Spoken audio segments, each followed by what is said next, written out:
안녕하세요, 팀TV입니다. 이번에 베트남에 입국하면서 많은 것들을 느끼게 되었는데요. 현재의 느낌을 공유하기 위해서 이번 영상을 만들게 되었습니다. 그동안 코로나로 인하여 국제선이 운영되지 않고 있다가 많은 국가들이 음성증명서나 백신 접종 여부를 확인하며 외국인들에 대한 입국을 허가하고 있는데요. 한국과 베트남의 왕래는 조금 급하게 서둘러 이뤄진 느낌이 있어서일까요?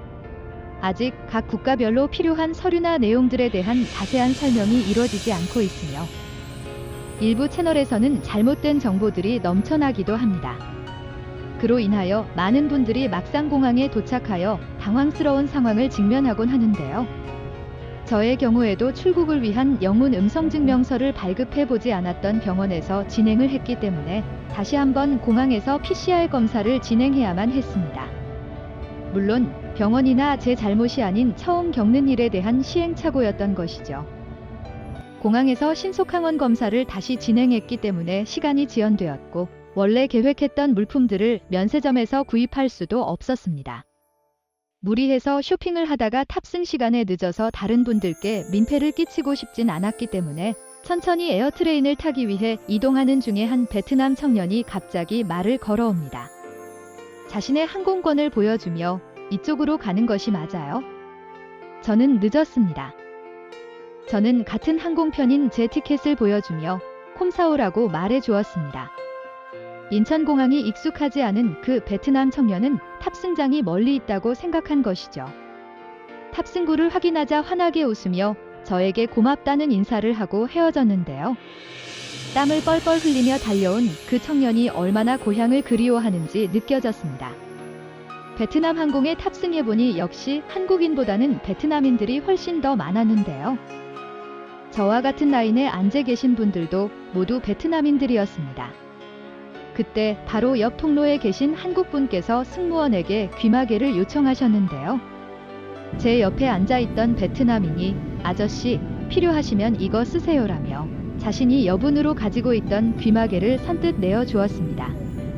또한 창가에 앉은 제가 한국인인 것을 직감하고 승무원이 나눠준 소독 티슈를 건네주며 알코올이 있으니까 손만 닦고 얼굴은 닦지 마세요라고 친절히 설명해 주었습니다. 자신의 국적기를 탄 외국인에 대한 배려겠지요.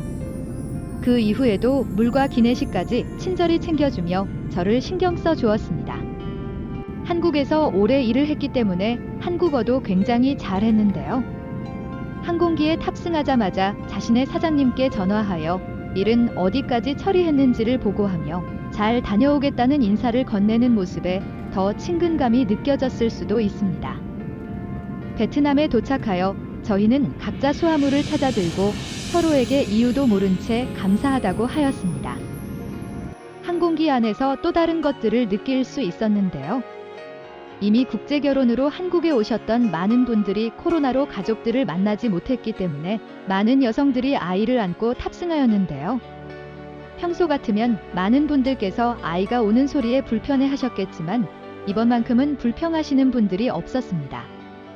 다들 지난 2년이라는 시간을 직접 겪으며 이해하시기 때문이겠죠. 아이를 돌보느냐고 잠시도 쉬지 못한 여성분을 위해 승무원들이 대신 아이를 돌봐주는 모습도 인상적이었습니다. 드디어 항공기가 베트남 노이바이 공항에 도착을 하고 수화물을 챙겨 밖으로 나오는 순간 살짝 당황했는데요.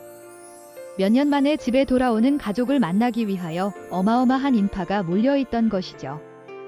하지만 제가 그들을 보며 느꼈던 것은 그들의 표정이 가족을 만난다는 기대가 아니었습니다. 자신의 아들과 딸들이 무사한지에 대한 걱정의 눈빛이 대부분이었죠. 일부 유튜버들이 일명 국뽕 스타일의 잘못된 정보를 계속 전달하다 보니 베트남인들은 정도 없고 양심도 없다고 무조건 우기시는 분들도 계신데요. 전 베트남 입국 과정에서도 오래전 한국과 비슷한 정을 느낄 수 있었습니다. 제가 베트남에서 직접 느끼고 있는 감정이니 남들이 뭐라고 하더라도 그냥 제 감정을 전해드리는 것이죠.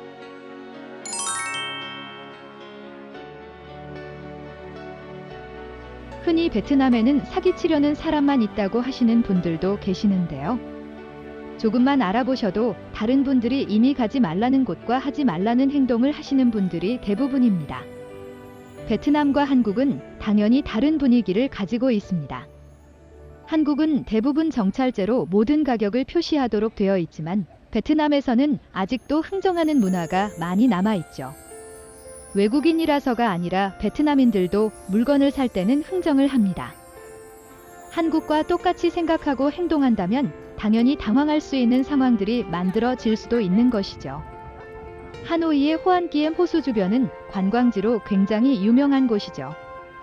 특히 주말이 되면 도로에 차량 진입을 막고 사람들이 편하게 다닐 수 있도록 환경을 조성해 주어서 연인들뿐만 아니라 가족이나 친구들까지 모든 연령의 사람들이 모이는 곳입니다.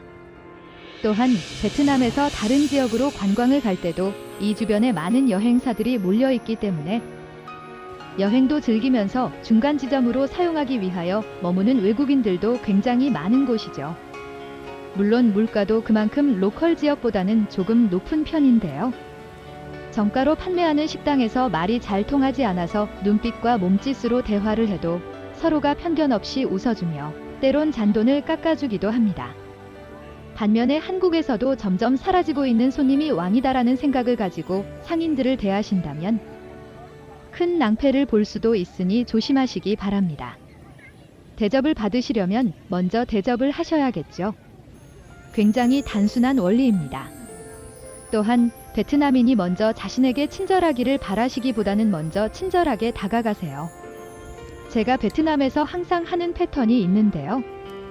호텔에 머무르는 일정에는 간혹마트에 들릴 일이 있다면 제가 필요한 것들을 구매하면서 호텔 입구에 차려진 재단에 놓을 간단한 과자를 함께 구매하여 건네줍니다. 매일 아침 향을 피우고 기도하는 베트남인들의 문화를 존중한다는 의미를 전달하는 것이죠. 저는 이번에도 작은 박스에 카스타드를 선물했고 다음날 아침 방에서 나온 절 보자마자 호텔 직원들은 저에게 커피를 대접한다며 베트남의 스타벅스라고 불리는 하이랜드 커피에서 박시유를 주문하여 함께 모닝커피를 즐겼습니다. 호텔처럼 외국인들을 많이 접하는 곳에서는 자신들이 팁을 받는 것이 어쩌면 당연할 것입니다. 그런데도 그들은 자신들의 사비를 털어 저에게 대접해 준 것이죠. 커피 한 잔이 별것 아닐 수도 있습니다. 하지만 그들이 저를 친구로 느끼고 있느냐가 중요한 포인트인 것이죠. 국제 결혼도 마찬가지입니다. 여성이 한국에 와서 한국 문화에 따라 한국 남성에게 무조건 맞춰주는 것이 아니라 낯선 곳에서 힘들게 적응하고 있는 여성을 먼저 배려해주고 한국 남성이 아닌 진정한 남편으로 느낄 수 있도록 분위기를 만들어 주어야 하는 것이죠. 이상 베트남에서 전해드린 틴팁이었습니다. 감사합니다.